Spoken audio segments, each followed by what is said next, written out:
Alright guys, welcome back. It's your boy Jedi Roy here, and I have actually changed my YouTube name. I'm now going under the name UCS Customs. I just wanted something a bit more like professional sounding. My nickname's still going to be Jedi Roy, it's all good. I didn't want to lose that completely. Anyway, going to get right into the video. So today I've bought you a Winter Wonderland Battle on Hoth. I'm just going to give you like a whiz around. I don't want to talk like ramble on too much, but I'm going to talk you through like the basics of it. So I hope you enjoy this video, and yeah, let's go.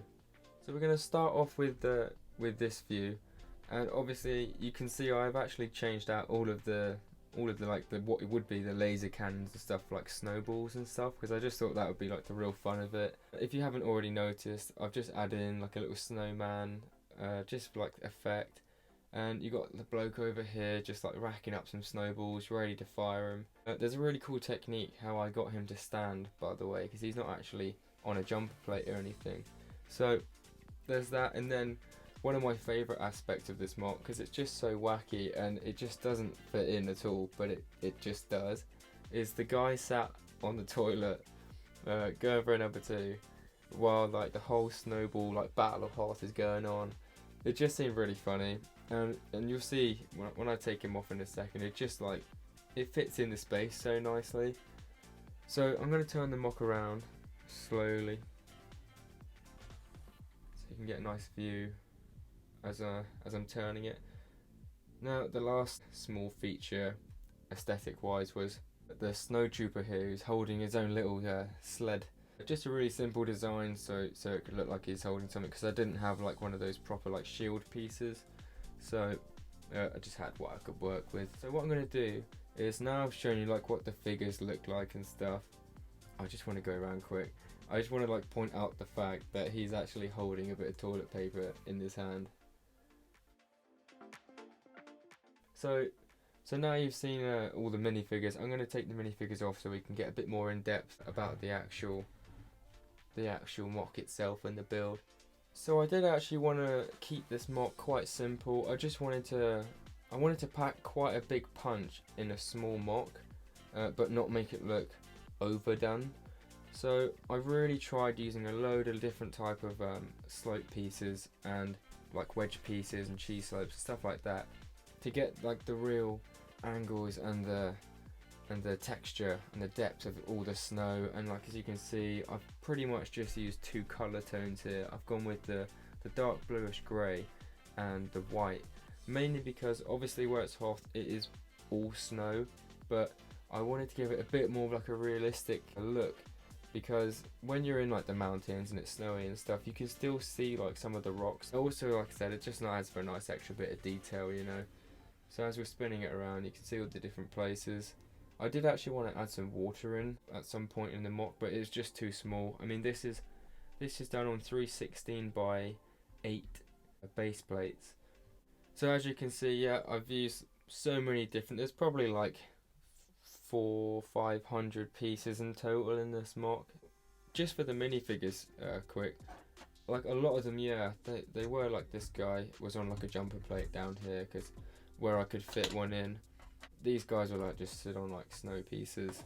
But I just wanted to go back and point out quickly like this technique that I found while I was trying to get one to stand up, because you always have like a problem getting them to like stand if they're not just like dead straight on their feet, if you get me. So with the with like the Marvel, DC kind of characters in the poly bags, you get these pieces on the back here. It makes them look like they're flying and stuff, but I worked out that if you actually like just stick that in the back of his leg, then it makes for a really good like stand, so it can make it look like he's mid-fall.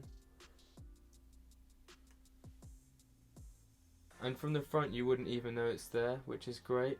While I'm actually down on this camera height, I'm just going to show you. I wanted to keep the levels so it wasn't like a massive mountain or anything, but you still got a bit of a slope in there, and I really wanted to make out there was a trench. The one big feature I wanted to run through this was like a sort of like a trench walkway. I'm really happy with how it turned out because I didn't want it to be fully straight either. The great thing is this all lifts up in one piece. You can see as the mock goes through, it's on kind of like a ski whiff angle. Again, with the detail, I've never done this before, and I am actually learning a lot from having done this mock. So I've learned like you can even use like whip pieces and stuff. Anything. A lot of the time you can use like small detail bits for something completely different than what they were actually ever made for. I learnt that with the Falcon as well, doing a lot of the greebling. With Hoth, I know that there's a lot of like exposed wires and cables and stuff running everywhere.